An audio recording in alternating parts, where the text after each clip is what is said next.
Good morning all of you. Welcome to online agriculture e learning platform. साथियों, bank AFO के dedication batch के अंदर अपन पढ़ रहे थे मैथमेटिक्स, और मैथमेटिक्स के अंदर काफ़ी हद तक अपने टॉपिक जो हैं वो कंप्लीट कर लिए थे, यानी कि कैलकुलेशन पोर्शन अपने काफ़ी ज़्यादा कर चुके हैं, जिसके अंदर अपने सिंप्लीफिकेशन भी खत्म किया, अपने एडिशन सब्ट्रैक्शन को भी पढ़ लिया, अप्रोक्सीमेशन को पढ़ लिया, नंबर सीरीज को पढ़ लिया, रोंग नंबर सीरीज को भी डिस्कशन में ले लिया। इससे प्रीवियस मैंने एक लेसन खत्म किया था आपका रोंग नंबर सीरीज, जैसा कि आपको पता है। और आज का जो अपना चैप्टर है, जैसा कि आप देख रहे हैं, क्वाड्रेटिक इक्वेशन के बारे में अपने डिस्कस करनी है। क्या होती है क्वाड्रेटिक इक्वेशन, इसके बारे में पढ़ेंगे। इसमें कैसे कैसे प्रश्न आपके बन सकते हैं, इसके बारे में अपने संपूर्ण तौर पर चर्चा करेंगे। और साथ ही साथ अपने ये सीखेंगे कि बेसिक इसमें कंसेप्ट है क्या क्या। तो आज अपने ज्यादा जो विशेष जो चर्चा करनी है टॉपिक के अंदर, वो करनी है इसके बेसिक कंसेप्ट पर, ठीक है। और आज के जो प्रश्न रहेंगे साथियों, वो आपके विदाउट कोफिशिएंट कॉन्सेप्ट पर बेस्ड रहेंगे। अब ये टर्म मैंने आपके सामने यूज की कि विदाउट कोफिशिएंट बेस्ड क्वेश्चंस कैसे होते हैं, इसको भी अपने क्या है चर्चा के विषय में लेंगे। आओ साथियों, डिस्कस करते हैं आज के बेसिक कंसेप्ट के बारे में और सीखते हैं क्या होती है क्वाड्रेटिक इक्वेशन। चलिए, बहुत ही इंपॉर्टेंट क्वेश्चंस आपके इसके अंदर बनते हैं एग्जामिनेशंस के अंदर, और बहुत ही इंपॉर्टेंट पोर्शन भी है ये आपका, ये भी आप थोड़ा मानकर चलिए। देखो, मैं आपको सबसे पहले बेसिक समझाता हूं कि बेसिकली क्वाड्रेटिक इक्वेशन है क्या, क्वाड्रेटिक इक्वेशन का मतलब क्या है, क्यों इसको बैंक के एग्जामिनेशंस के अंदर पढ़ा जाता है, इसका बेसिक फॉर्मेशन क्या है, किस प्रकार से अपने इनके अंदर प्रश्नों को हल कर पाते हैं। सबसे पहली बात अपने ये देखनी है कि फॉर्मेशन ऑफ क्वाड्रेटिक इक्वेशन, यानी बेसिक जो इसका फॉर्मेट है वो क्या है। तो बेसिक फॉर्मेट के अंदर जब आप एल्जेब्रिक फॉर्मेशन को पढ़ते हो तो उसमें a x square plus b x plus c is equal to 0 जैसी समीकरणों को देखते हो। ऐसी समीकरणें या ऐसी जो इक्वेशंस हैं वो बेसिकली आपकी क्वाड्रेटिक इक्वेशन कहलाती है, जिसको आप हिंदी में द्विघात समीकरण भी कहते हैं। देखो, इसका मतलब क्या है कि यहां पर जो ए है और बी है और सी है, ये बेसिक तौर पर आपके कांस्टेंट वैल्यू होती है, या ये मान सकते हैं कि ये इसी के क्या होंगे, ये इसी के क्या होंगे, कुछ ऐसे पूर्णांक होते हैं जो अपने आप में न्यूमेरिकल वैल्यू को रिप्रेजेंट करते हैं, जैसे 1 2 3 4 dot dot dot dot infinite. It is numerical value. भाई, काउंटिंग के अंदर जितने भी नंबर हैं वो आपकी न्यूमेरिकल वैल्यू है। क्या मेरे प्यारे बच्चों, आप इसको न्यूमेरिकल वैल्यू से रिप्रेजेंट कर सकते हो क्या? मैं आपको दोबारा से लिख दूं, क्या ए की पावर x मेरे पास एक फंक्शन है, क्या इसको आप न्यूमेरिकल वैल्यू से रिप्रेजेंट कर सकते हो क्या? नहीं। इसका मतलब न्यूमेरिकल वैल्यूज कौन सी होती हैं आपकी? संख्यात्मक मान वे मान होते हैं जिनको आप काउंटिंग के थ्रू क्या है लिखते हैं, ठीक है। चलो, अब ऐसा फॉर्मेशन या ऐसा फॉर्मेट कब बनेगा, ध्यान दीजिए। जैसे कि मैं लिख दूं इसको, x square plus 2x plus 5 is equal to 0। तो जैसे ही ये फॉर्मेट आपके सामने दिखाई देता है तो तुरंत आप पहचान लेते हैं कि ये बेसिक तौर पर क्या है, आपका क्वाड्रेटिक इक्वेशन है। बिल्कुल क्वाड्रेटिक इक्वेशन है। क्यों? क्योंकि ये ए एक्स की square b x plus c is equal to 0। Then where is c? C है क्या यहाँ पे? तो सी के बारे में भी ध्यान दीजिएगा। सी यहाँ पर क्या है? एक कांस्टेंट नंबर है, यानी कि एक अचर मान है। कांस्टेंट का मतलब क्या हो गया? एक अचर मान है जिसके साथ में एक्स वाई जैसा कोई भी नंबर क्या है नहीं होता, हाँ या ना। चलिए, जैसे कि आपके समक्ष ये चीज लिखी हुई है, कभी कभार क्वाड्रेटिक इक्वेशन को ऐसे भी रिप्रेजेंट किया जाता है, जैसे मैं आपको कुछ समीकरणें यहां पर लिखता हूं, कुछ समीकरणें यहां पे मेंशन करता हूं, इक्वेशंस मेंशन करता हूं, जिसको देखते ही पहचान पाएंगे कि वास्तविक तौर पे ये क्वाड्रेटिक इक्वेशन है। जैसे मैंने आपको फॉर्मेट बता दिया कि a x square plus b x plus c is equal to 0 होता है, हाँ या ना। चलो, अब इसके अंदर भी अगर मैं एक समीकरण लूं जिसके अंदर मैंने 2x square plus 7x plus 13 is equal to 0 लिख दिया, इसका मतलब a का जो काम कर रहा है वो आपका मतलब 2 कर रहा है, हाँ या ना। ऐसे ही b का जो काम कर रहा है साथियों वो आपका 7 कर रहा है। Then 7 and 2 it is a numerical values, मतलब ये एक संख्यात्मक मान है जो आप काउंटिंग के अंदर लिख रहे हो, जैसा कि मैंने आपको अभी कुछ समय पहले समझाया। चलिए इसी दौरान अगर मैं इसको चेंज कर दूं तो आपके परीक्षा के अंदर प्रश्न है वो इसके अंदर चेंज करके भी एग्जामिनर देता है। इसी समीकरण को वो कुछ इस प्रकार से लिख देता है, हालांकि कोई फर्क नहीं है, मतलब एक ही है। अगर प्लस के सी को मैं जीरो के पास में लेकर जाऊं, क्या वो माइनस के सी में कन्वर्ट हो जाएगा क्या? हाँ या ना? बिल्कुल। मैं जो आपको समझा रहा हूं वो अच्छे से समझ में आ रहा है? बढ़िया से। तो थम्स अप करके कमेंट में अच्छे से भेजिएगा। A x square plus b x is equal to minus c, यानी जैसे ही प्लस सी को मैं उधर लेके गया तो माइनस सी आ गया। एग्जैक्टली ऐसे ही इस समीकरण को आप चेंज कर सकते हैं। 2x square plus 7x is equal to minus का 13। तो कभी कभार ऐसा फॉर्मेट दिया जाता है और जैसे ही ये फॉर्मेट आता है तो स्टूडेंट पजल हो जाता है कि क्या पता ये एक क्वाड्रेटिक इक्वेशन होगी या नहीं। क्वाड्रेटिक इक्वेशन का ही ये एक फॉर्म है साथियों, ये थोड़ा सा आप ध्यान रखिएगा, ठीक है। तो प्रश्न कभी कभार इस पर बेस्ड भी बनते हैं, तो ऐसे क्वेश्चंस भी आज अपने डिस्कस में लेंगे। अच्छा, एक समीकरण आपको ऐसी भी दी जाती है, ये एक इक्वेशन ऐसी भी दी जाती है, जैसे मैं इसको लिख दूं x square plus 6x plus 9 is equal to 0। Now यहां पर a की वैल्यू क्या होगी? देन a का मतलब यहां पर कोई भी नंबर नहीं है x के पास में, तो इसका मतलब है 1। तो यानी x square is equal to 1। इसका मतलब हो गया कि x का जो चर है वो क्या है आपके पास? 1 है। x का पूर्णांक कितना है वो क्या है आपके पास? 1 है। हाँ या ना? चलिए इसी चीज को मैं थोड़ा ऐसे भी समझाऊंगा कि इसका पूरा मतलब होता क्या है। तो इसका पूरा मतलब होता है कोफिशिएंट। बेसिकली इसी को ही कोफिशिएंट इसका कहा जाता है कि अगर आपसे पूछा जाए कि यहां पर एक्स स्क्वायर का कोफिशिएंट क्या है, तो एक्स स्क्वायर का कोफिशिएंट क्या हो जाएगा, जैसा मैंने अभी बताया 1। तो कोफिशिएंट का मतलब क्या हो गया? कोफिशिएंट का मतलब क्या हो गया कि कोई भी इक्वेशन, ऐसी इक्वेशन जिसके आगे कोई नंबर लिखकर आए और फिर आप उसको पूरा करते चले जाएं। हाँ या ना? कि जैसे एक्स स्क्वायर के पास में 4 आ गया तो एक्स स्क्वायर का कोफिशिएंट मेरे प्यारे बच्चों क्या होगा? 4 होगा। क्या इस बात पर सभी सहमत हैं? एग्रीड हैं? अच्छे से समझ में आया? कंप्लीट। चलिए अब अपने इसके बेसिक कुछ लॉज पढ़ते हैं, कुछ बेसिक कंसेप्ट्स पढ़ते हैं, जैसा कि मैंने आपको अभी बताया। ध्यान दीजिए। अब इसके अंदर अपने को कंजर्वेशंस ऑफ साइन को थोड़ा पढ़ लेते हैं कि जो साइन है वो कैसे कन्वर्ज होते हैं, कैसे एक दूसरे में परिवर्तित होते हैं। तो साइन कन्वर्जन अपने थोड़ा सा डिस्कस करते हैं। देखिए साइन कन्वर्जन्स की बात करें साथियों, तो साइन कन्वर्जन क्यों ज्यादा इतना इंपॉर्टेंट है? इतना इंपॉर्टेंट इस वजह से है कि जब अपने किसी भी इक्वेशन का फैक्टर करते हैं और अपने पास जो कोऑर्डिनेट आते हैं, जैसे x की वैल्यू के अंदर 2 कोऑर्डिनेट बने, ऐसे y की वैल्यू में 2 कोऑर्डिनेट बने, तो वहां पर अपने को साइन चेंज करने होते हैं बेसिकली, ठीक है। इक्वेशन के अंदर जो साइन दिए गए हैं जस्ट उस साइन के अपोजिट साइन आते हैं। जैसे कि एक इक्वेशन के अंदर 2 वैल्यू आपकी प्लस प्लस की है, जैसे मेरे पास एक इक्वेशन है एक्स स्क्वायर प्लस में 2x plus 5 is equal to 0। हाँ या ना?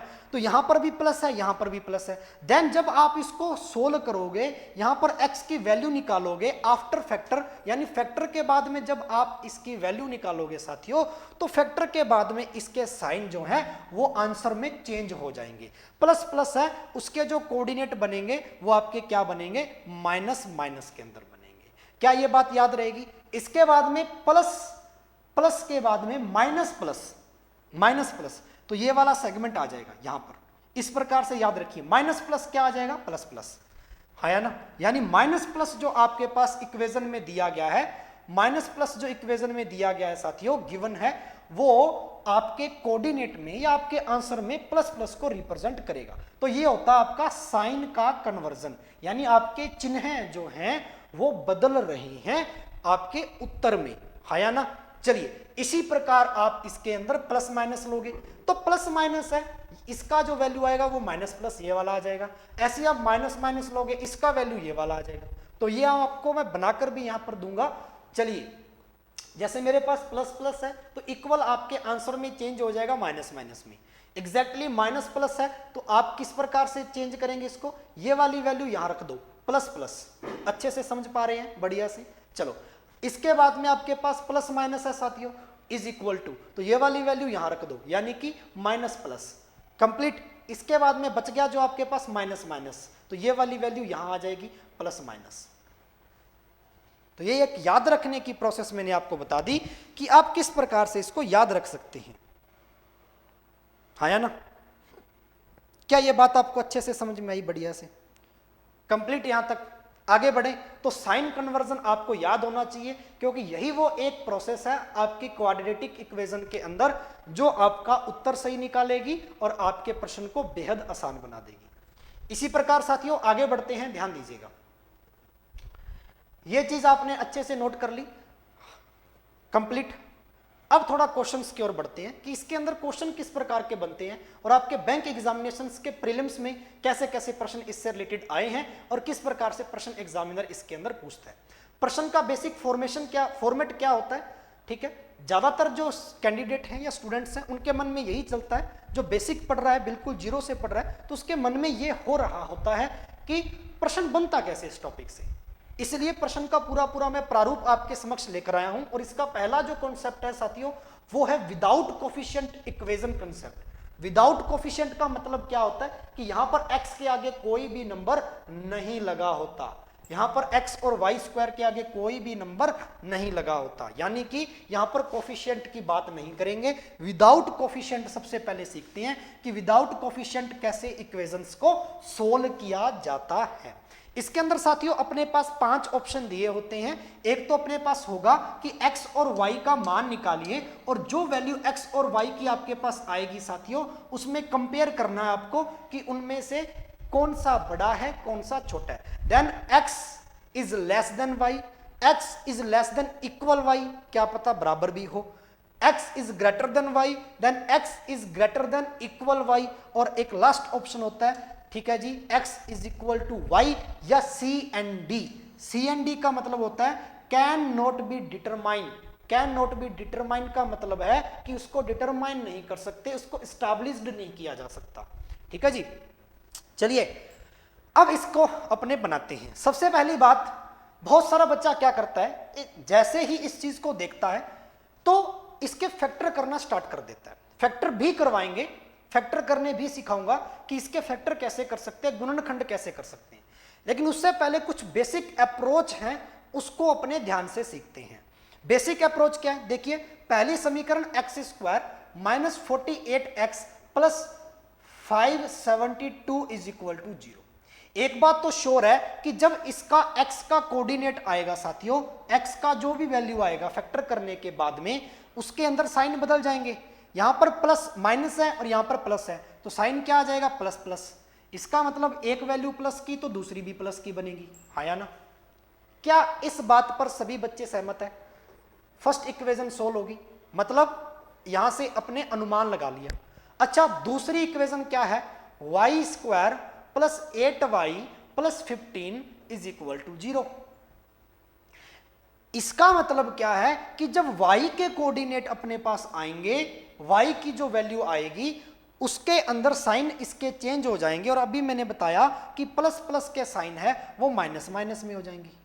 अब मेरे को बताओ, खुद से आपने इतनी क्वांट पढ़ चुके हो, आप मेरे से कैलकुलेशन एक्सपर्ट आप काफी हद तक बन चुके हो सभी विद्यार्थी। थोड़ा सा माइंड यहां पर लगाइए साथियों और बताइए कि ये वैल्यू आपकी ज्यादा बड़ी होगी या ये वैल्यू, मतलब जो वैल्यू x की आएगी वो तो प्लस प्लस की होने लग रही है और जो y की आएगी वो माइनस माइनस की होने लग रही है। इसका मतलब कि x का मान बड़ा होगा, क्यों? क्योंकि ये धनात्मक मान है, ये दोनों ही माइनस में है, तो जाहिर सी बात है प्लस वाला बड़ा होगा। अब चाहे माइनस वाले वैल्यू कितनी भी दिखने में बड़ी लग रही हो, लेकिन माइनस की वैल्यू हमेशा ही छोटी होती है प्लस से।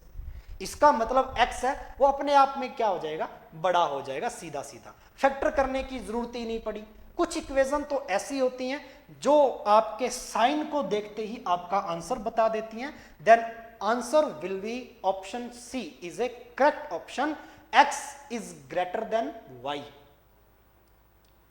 क्या अच्छे से समझ में आया? बहुत ही स्लो पढ़ा रहा हूं, बहुत ही बेसिक समझा रहा हूं, क्योंकि ये टॉपिक ही ऐसा है। मैं इसको बिल्कुल जीरो से पढ़ा रहा हूं, आपको इक्वेशन के फॉर्मेट से पढ़ा रहा हूं, ताकि आपको चीजें अच्छे से समझ में आए और आपका इस टॉपिक में क्या है, इंटरेस्ट डेवलप हो, हाँ या ना?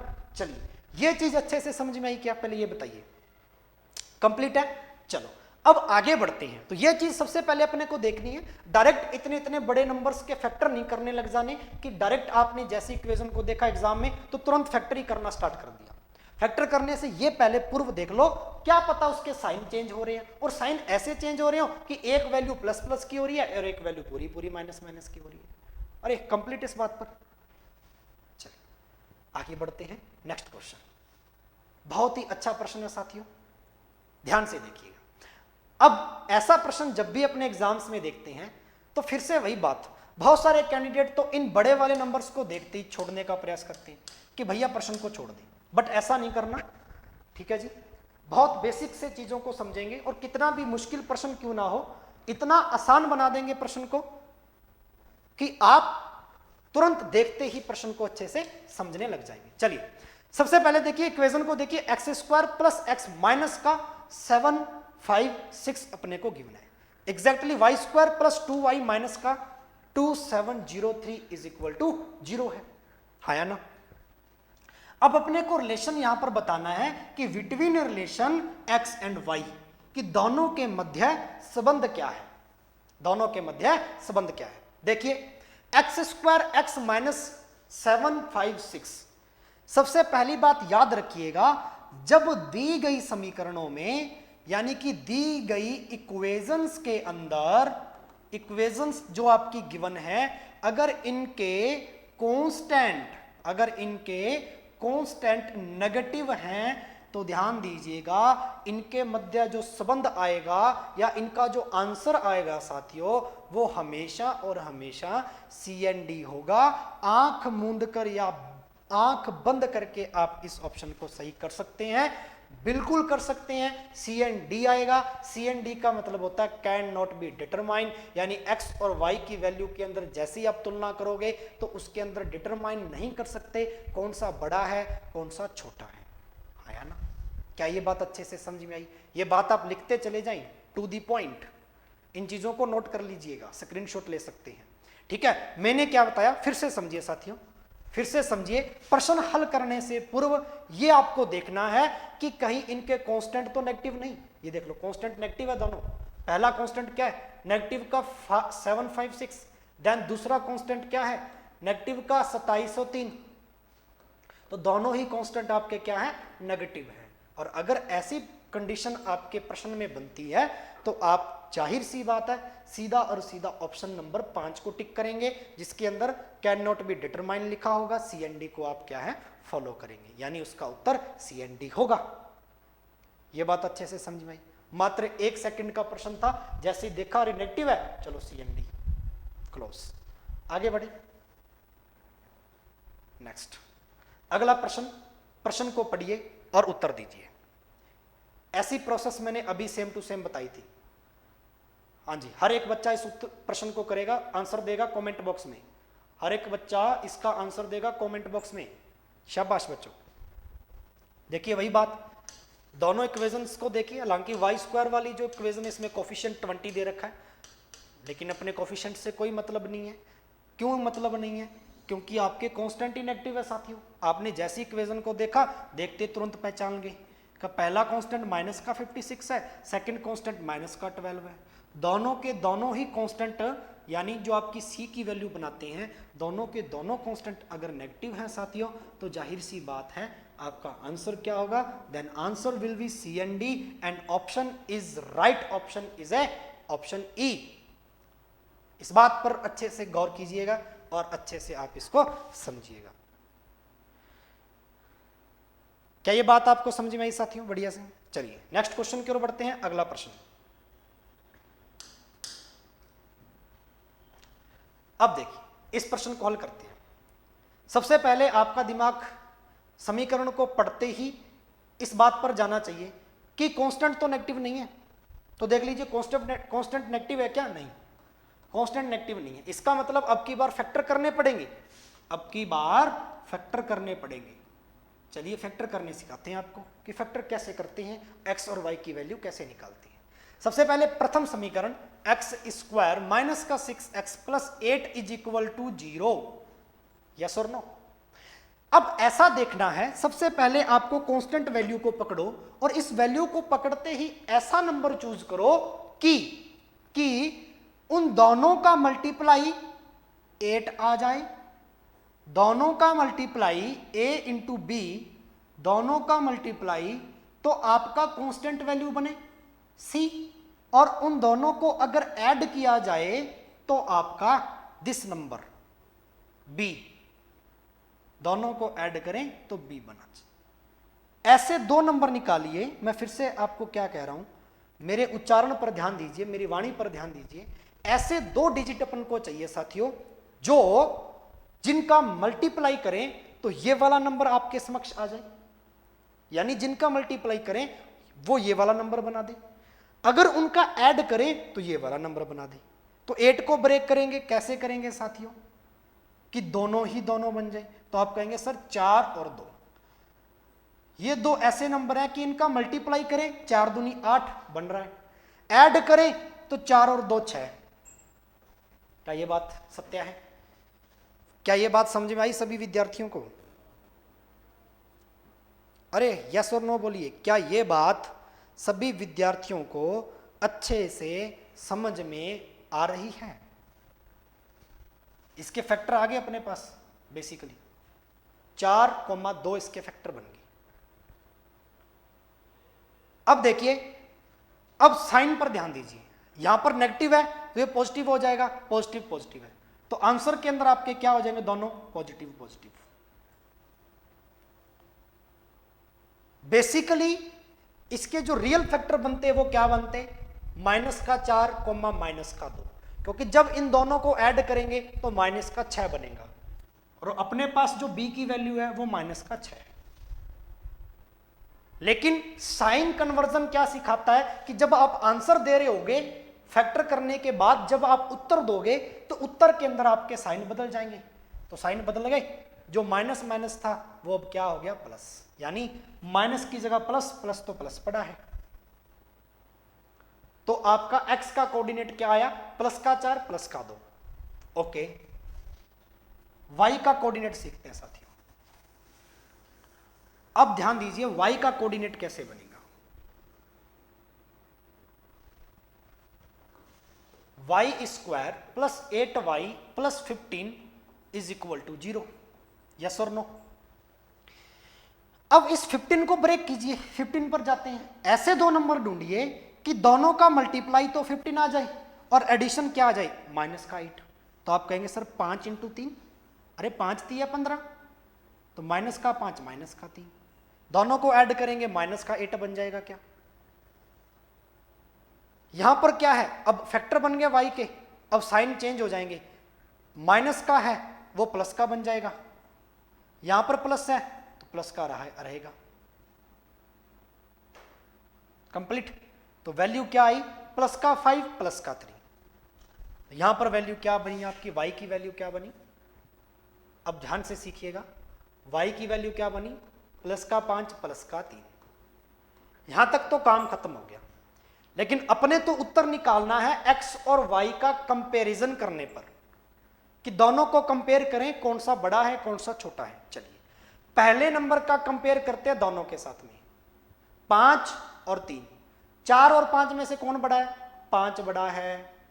4 और 3 में से कौन बड़ा है, 4 बड़ा है। 2 और 5 में से कौन बड़ा है, 5 बड़ा है, ठीक है। 2 और 3 में से कौन बड़ा है, 3 बड़ा है। इसका मतलब क्या हुआ कि एक साइन तो बन गया ऐसे और एक साइन बन गया ऐसे, तो पता नहीं है जी दोनों में से, दोनों कोऑर्डिनेट में से कौन है, कौन बड़ा है कौन छोटा है। इसका मतलब सी एंड डी है। डिटरमाइन नहीं कर सकते आप, डिटरमाइन नहीं कर सकते तभी तो पता नहीं है ना, और यस और नो।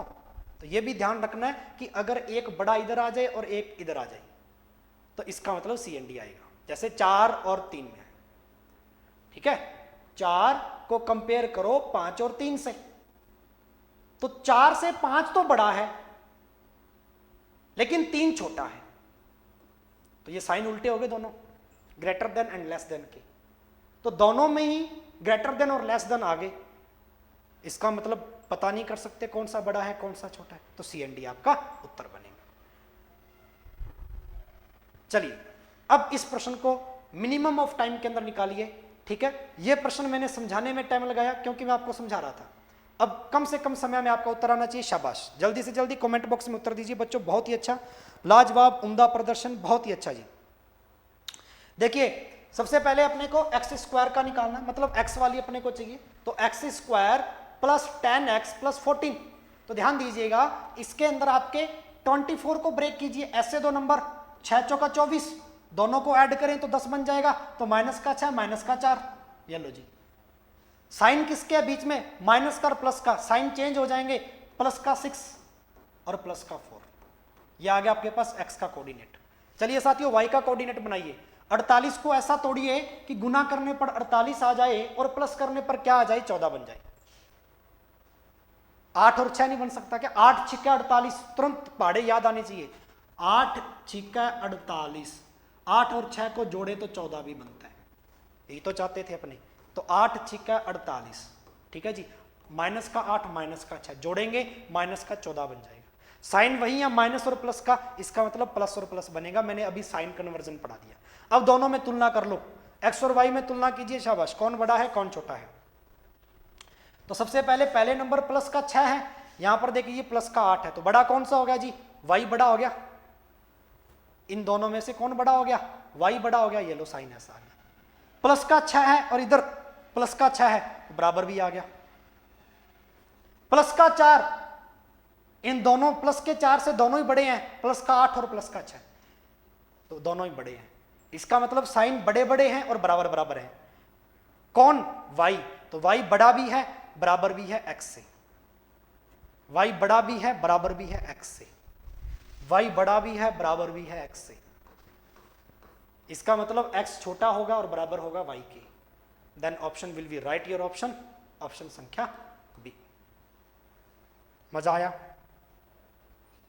क्या? इस प्रश्न को मात्र 10 और 15 सेकंड में कर पाओगे, बस फैक्टर बनाने हैं, पहाड़े याद होने चाहिए, तुरंत आपके आंसर निकल जाएंगे। लास्ट में साइन का कन्वर्जन करना है, जैसे साइन कन्वर्जन करना सीख गए तो समझ लो प्रश्न आपके हाथ में है और प्रश्न आपको अच्छे से आ जाना चाहिए।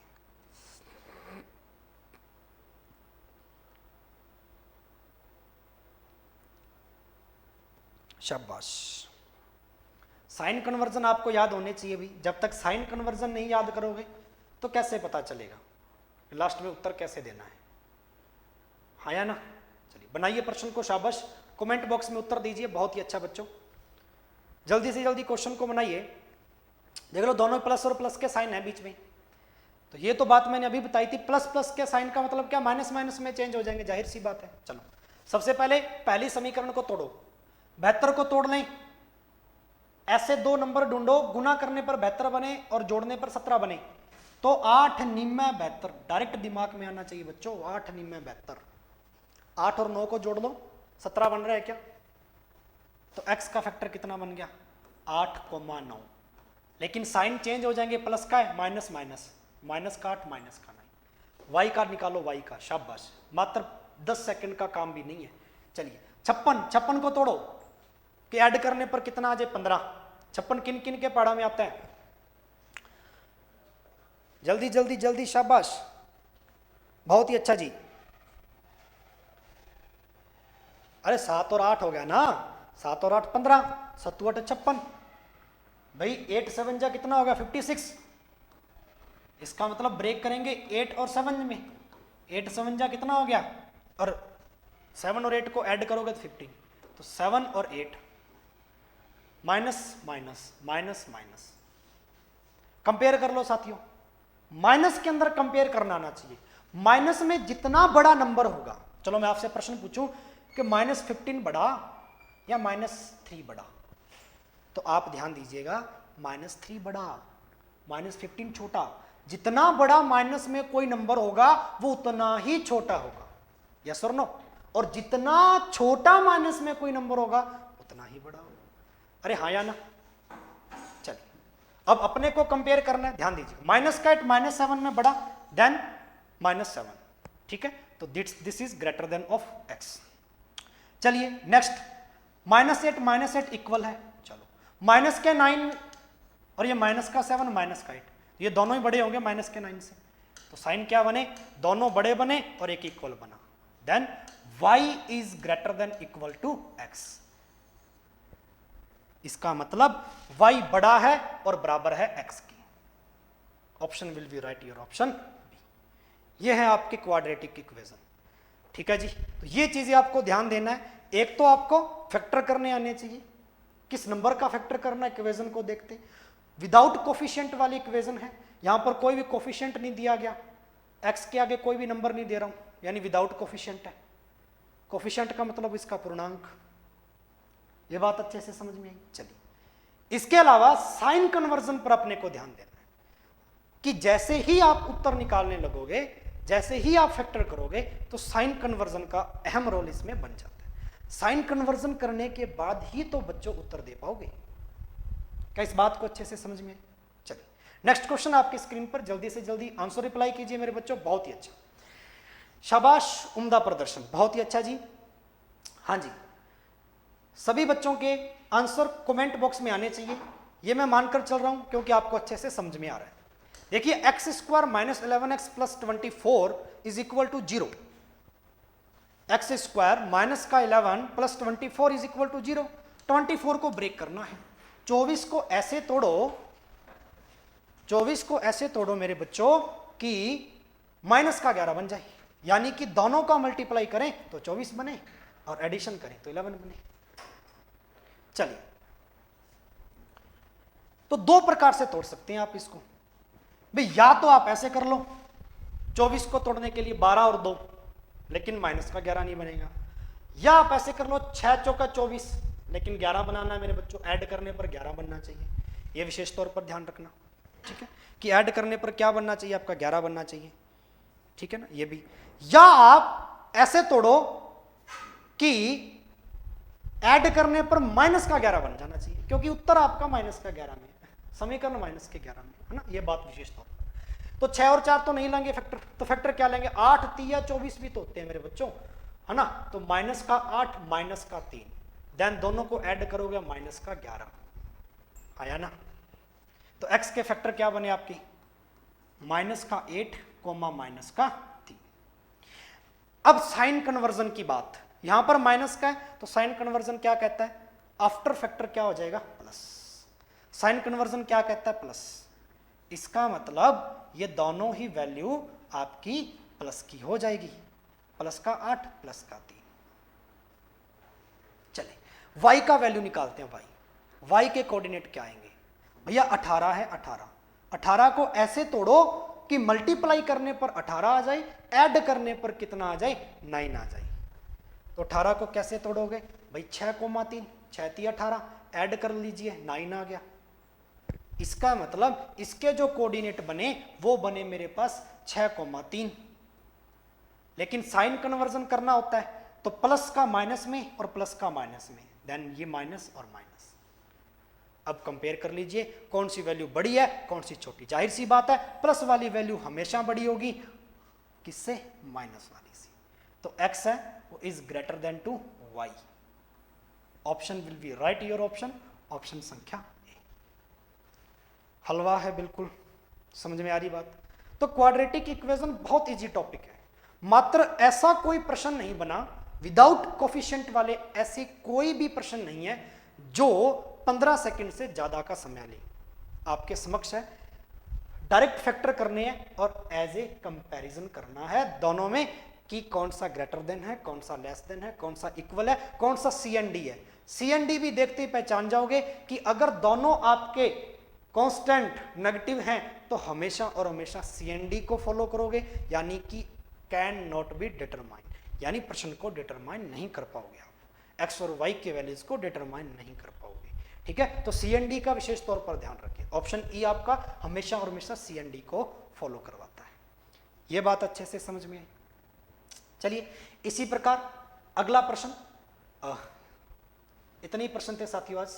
चलिए, इसके पश्चात कल अपने पार्ट 2 को डिस्कस करेंगे, क्वाड्रेटिक इक्वेशन का पार्ट 2, और पार्ट 2 में अपने पढ़ेंगे साथियों with coefficient equation based questions, यानी कि जिन प्रश्नों के अंदर, जिन समीकरणों के अंदर कोफिशिएंट दिया जाएगा, ऐसे प्रश्नों को कैसे हल करते हैं। बहुत बार ऐसे प्रश्नों को आप बहुत लेंथी करने का प्रयास करते हो, लेकिन अपने एक छोटे से प्रोसेस से, एक छोटे से नियम से बहुत ही कम समय में प्रश्नों को हल करेंगे। तो कल दूसरा पार्ट आपको अवश्य देखना है। और यह था आज का प्रथम भाग इसका क्वाड्रेटिक इक्वेशन का। ज्यादा से ज्यादा वीडियो को अन्य साथियों तक शेयर करें। जो बच्चा नया जुड़ा हो साथियों, चैनल को अवश्य सब्सक्राइब करें। और मैं फिर से कहूंगा, प्रैक्टिस, प्रैक्टिस और प्रैक्टिस, 3 शब्द जीवन में धारण करने हैं। विदाउट अभ्यास आप कुछ भी नहीं कर सकते। अभ्यासरत रहना अति आवश्यक है साथियों। तो फिर से वही बात, कॉपी पेन लेकर साथ में बैठना है, अभ्यास कंटिन्यूटी करते चले जाना है। जब तक प्रैक्टिस नहीं करेंगे, चीजें कितनी भी आसान आपके लिए बना दी जाएं और कितनी भी आसान तरीके से आप समझ पाएं, आप नहीं बढ़ पाएंगे। एक दफा चीजें याद रह जाएंगी, लेकिन प्रैक्टिस जब तक नहीं करेंगे, आगे प्रश्न को सोल्व नहीं कर पाएंगे। प्रश्न जब मॉडिफाई करके आपको एग्जाम के अंदर एग्जामिनर देगा, तब आप हल करने में क्या है, प्रॉब्लम क्रिएट करेंगे। हाँ या ना? तो ये चीज अपने को विशेष तौर पर ध्यान रखनी है कि डेली अपने को प्रैक्टिस करनी है और नोटबुक में से इन प्रश्नों को निकालना ही निकालना है। जैसे अब ये अपने क्वाड्रेटिक इक्वेशन पढ़ी है विदाउट कोफिशिएंट वाली, है ना? तो ऐसे प्रश्न अपनी बुक में से कम 50-100 प्रश्नों की प्रैक्टिस डेली करो। ये बात आप विशेष तौर पर ध्यान रखें। चलिए साथियों, मिलते हैं कल के पार्ट सेकंड में। तब तक के लिए पढ़ते रहिए, आगे बढ़ते रहिए। धन्यवाद।